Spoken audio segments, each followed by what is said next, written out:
গতকালকে আমার ক্যানিং পশ্চিম বিধানসভার অন্তর্গত ঘুটিয়ারি শরীফ অটো স্ট্যান্ডে একটি অধিকার সভা ছিল।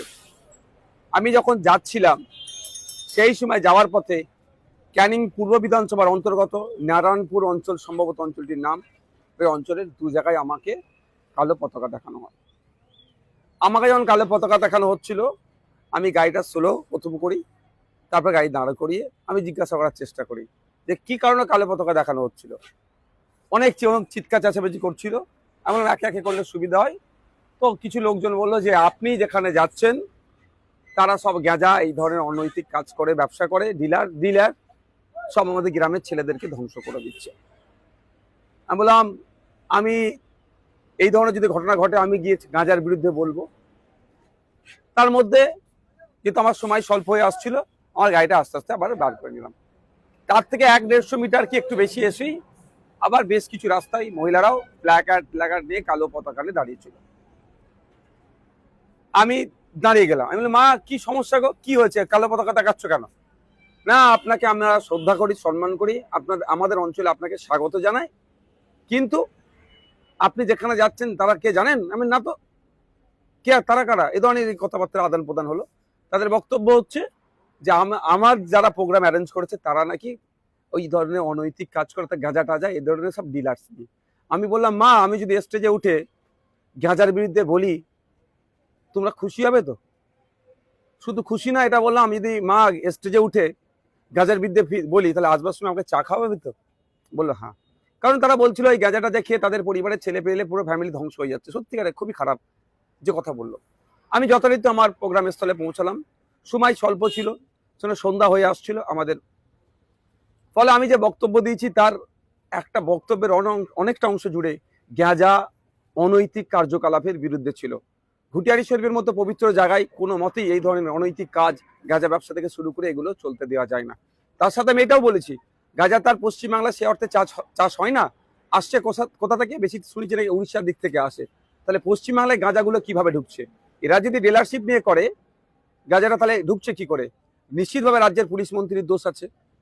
তাহলে বড় ব্যবসায়ী কি হতে পারে? তখন মানুষ পাবলিক যে যার মতো উত্তর দিয়েছে। যাক, গাঁজার আমি তুমুল সমালোচনা করেছি। গাঁজা মুক্ত শুধু ঘুটিয়ারি শরীফেই পশ্চিমবাংলায় গাঁজা মুক্ত করতে হবে। এতে পশ্চিমবাংলার যুব সমাজ ধ্বংস হয়ে যাচ্ছে, পরিবার ধ্বংস হয়ে যাচ্ছে। বলা প্রোগ্রাম শেষ হওয়ার পরে অগণিত মানুষ উপস্থিত হয়েছিল। সে প্রোগ্রামের স্থলে নোংরামি করার জন্য শাসক দল তার বড় বড় ঝান্ডা লাগিয়ে দিয়েছে। আমি একটা ঝান্ডা সরাইনি, তারা দিয়েছে দিক। ফিরে আসবার সময় যেখানে আমি যে জায়গায় আমাকে মায়েরা দাঁড় করে মানে পতাকা দেখাচ্ছিল, আমি সেখানে দাঁড়ালাম, চা খেলাম তাদের হাতে। যদি আমি কিন্তু গাড়ি থেকে নামিনি, গাড়ি থেকে চা খেলাম, তাদেরকে বললাম, তারা আমার কথা বুঝলো। তারা একটা কথা বলছিল, গাঁজা আর পাত্তার কথা বলেছি, আপনি গাঁজার কথা শুধু কেন বলেছে? কারণ আমি সত্যিকার অর্থে তাদের বললাম, বাবু আমি গাঁজা আর পাত্তার মধ্যে ডিফারেন্স জানতাম না, কি ব্যাপারটা বলো। ওরা একটু ব্যাপারটা বললাম, ঠিক আছে এরপর থেকে গাঁজা আর পাত্তার বিষয়ে বলবো। যাক, তারা কনভিন্স হয়েছে। এবং এটাও বলে এসছি যে তারা বলছে তারা আমাদের ফুরফুরা শরীফে নাকি আসেন, আমাদেরকে খুব ভালোবাসেন। আমি ঠিক আছে, তুমি তো আসো যে কোনো একটা শুক্রবারে। যদি মনে হয় আমার সাথে স্টেজে ওই ছেলেগুলো ছিল, এরা গাঁজার কোনো বিজনেসের সাথে যুক্ত, তার নাম আর একটা করে ছবি যদি পারো আমাদেরকে দাও, দেখো তার বিরুদ্ধে আমরা কি ব্যবস্থা গ্রহণ করি। এটাও বলে তাকে চলাম। তারপরে একটা ওই যে বাজারটি ছিল, যে বাজারটির পাশেই ফুটবল মাঠ, নারায়ণপুর মনে হচ্ছে অঞ্চল, ওখানে ওই যে কিছু ছেলে যে ভাইজান আপনি গাঁজার বিরুদ্ধে বললেন না। আমি যখন আসছিলাম ঠিক এই ধরনের, আমি তাদেরকে বললাম আমার গাড়ি থেকে, ভাই কে বলেছে আমি বলিনি, আমার রেকর্ড তোমরা দেখালে শুনে নাও। তখন ওরা আরো কিছুজন সাইডে আসলো। আমি গাড়িটা দাঁড় করো। বাবু, আমি আবার গাড়িটার কাঁচটা খুলে, দরজাটা খুলে গাড়ির ভিতর থেকে আমি একটু বাইরের দিকে বার হলাম। তো বললাম যে আমি কে বলেছে বলিনি, তোমাদের কথা শুনে গিয়ে আমি ওখানে বলেছি না ভাইজান আপনার স্টেজে যারা ছিল তারা নাকি গাঁজা ব্যবসায়ী, গাঁজার ডিলার।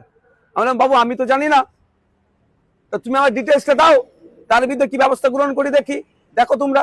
আর একটা কথা হচ্ছে, আমাকে একটু ইনকোয়ারি করতে দিতে হবে সময়। এই বলার মধ্যে ওই কিছু সবাই চিৎকার চাচ্ছি, সবাই ওই অভিযোগটাই করছে। আমার সাথে কেউ খারাপ আচরণ তখন পর্যন্ত করেনি। যেটা সত্য কথা সেটা আমি বলতে হবে, মানুষকে জানতে হবে যে অ্যাকচুয়াল ফ্যাক্টটা কি। তারা বলছে আমাদের এখানকে শেষ করে দিল। অনেক মাও ছিল, অনেক বাপেরা, অনেক বয়স্ক, অনেক ইয়াং ছেলে, কলেজ পড়ুয়া ছিল, ভাইজান আমাদেরকে শেষ করে দিচ্ছে। আমি বললাম ভাই তুমি বিশ্বাস করে তো আমাকে আমি সঠিক পথে চলছি বলে অভিযোগটা জানাচ্ছ তো? বললো হ্যাঁ।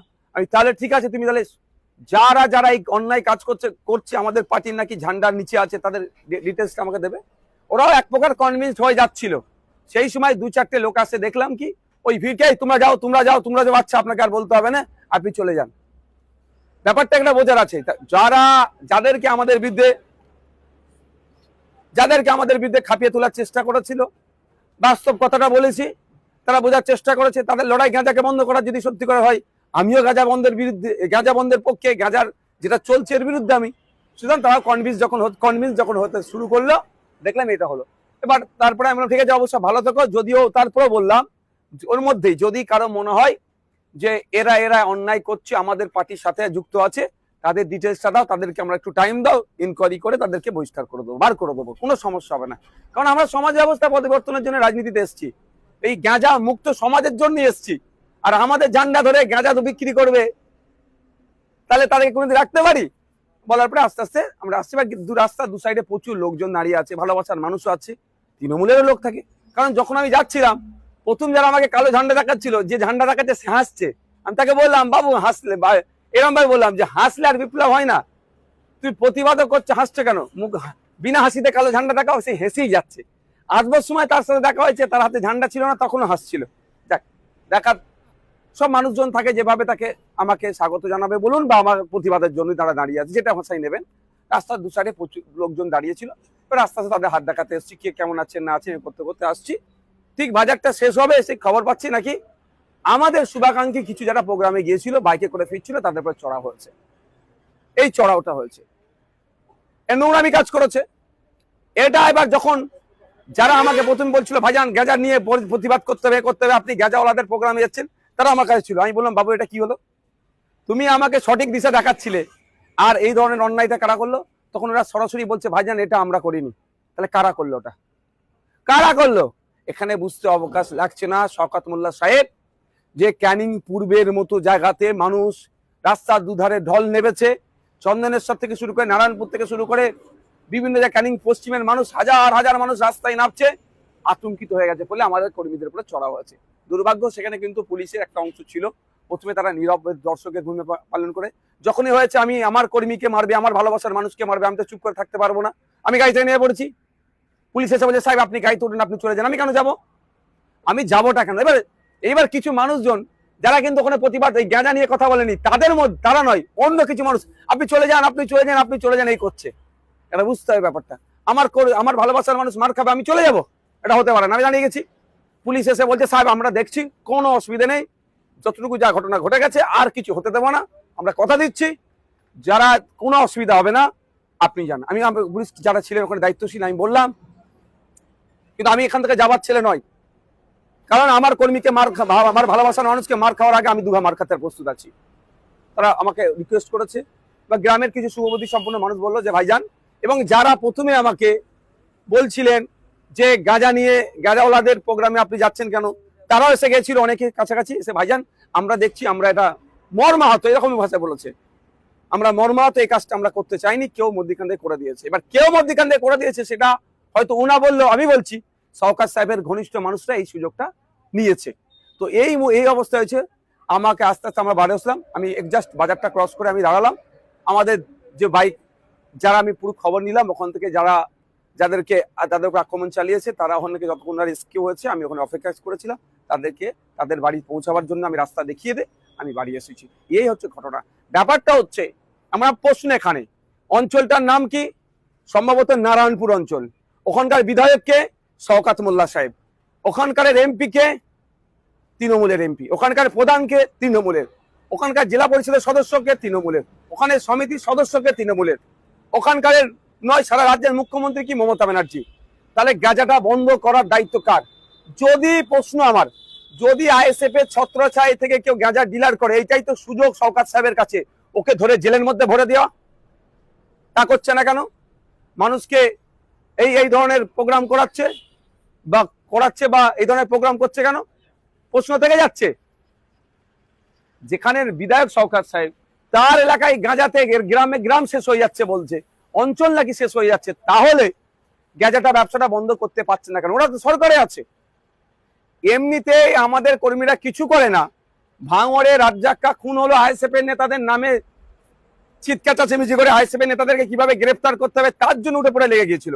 আর আইএসএফ এর কোনো ওনাদের কথা যদি কেউ গাঁজা বিক্রি করে, এই তো সুযোগ তাকে ধরে জেল খাটানো। সম্পূর্ণরূপে আইএসএফ কে সাথে আর রাজনৈতিক ভাবে পেরে উঠতে পারছে না।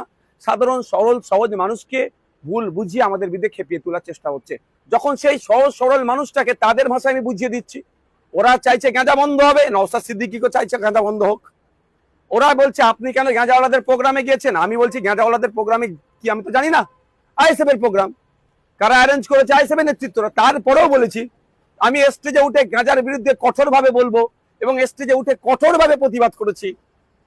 ঘুটিয়ারি শরীফের মতো পবিত্র জায়গাতে কোনোভাবে গাঁজা এই ধরনের অন্যায় কাজকে প্রশ্রয় দেওয়া যাবে না। সারা রাজ্যের ক্ষেত্রে বলেছি। তাহলে স্বাভাবিকভাবে ওরা আমাকে যে কথা বলেছিল আমি স্টেজে উঠে যে সে কথা বলেছি। আর একটা কথা কি থাকলো যে আপনার নাকি যারা অ্যারেঞ্জ করেছে তাদের মধ্যে কয়েকজন নাকি গাঁজার ডিলার, সেটাও বলেছি তাদের পার্টিকুলার যাও, আমি ইনকোয়ারি করে দেখবো, যদি হয় পার্টি থেকে বার করে দেবো। তাহলে সাধারণ মানুষ বলুন বা তৃণমূল যাদেরকে বুঝিয়ে নিয়ে এসেছিল বলুন, তারা আমার কথাতে তারা স্যাটিসফাইড হয়ে গেছে, আমার কথাতে তারা ভরসা পেয়েছে। যখনই ভরসা পাচ্ছে তখন তৃণমূল দেখছে আরে কি করতে গেলাম তার তো উল্টো হয়ে গেল, করতে গেলাম নওশাদ সিদ্দিকীর বিরুদ্ধে খাপিয়ে তুলবো, আবার নওশাদ সিদ্দিকী তাদের হাতে চা খাচ্ছে, নওশাদ সিদ্দিকীকে তারা চা খাওয়াচ্ছে কালো ঝান্ডা ছেড়ে দিয়ে। এই জন্যই তারা হয়তো পিছন দিক থেকে, আমি যখন পার হয়ে যাচ্ছিলাম আমার কিছু বাইক আরোহী শুভাকাঙ্ক্ষী যারা ছিল তাদের আক্রমণ চালিয়েছে। পুরুষরা পিছন দিক থেকে আক্রমণ করে, বীর পুরুষরা কাজ করে না, বীর পুরুষরা সামনে থেকে লড়াই করে। আমি আবারও বলছি ঘুরিয়ারি শরীফ না, সারা রাজ্যের গাঁজা বন্ধ করতে হবে। কোনোভাবে গাঁজা পশ্চিমবাংলায় চলবে না। আর পশ্চিমবাংলায় গাঁজা আসছে কেন? সব থেকে দায়ী মমতা ব্যানার্জি। মমতা ব্যানার্জি রাজ্যের মুখ্যমন্ত্রী, পুলিশ মন্ত্রী, সে টাকার পরেও কেন এলাকায় গাঁজা ঢুকবে? যদি এরা গাঁজা ডিলার হয় তাহলে গাঁজার তাহলে ওয়েস্ট বেঙ্গলের জন্য কে দায়িত্ব নিয়েছে গাঁজা সাপ্লাইয়ের? এই প্রশ্নটা আমি সাধারণ মানুষের উদ্দেশ্যে ছেড়ে দিলাম।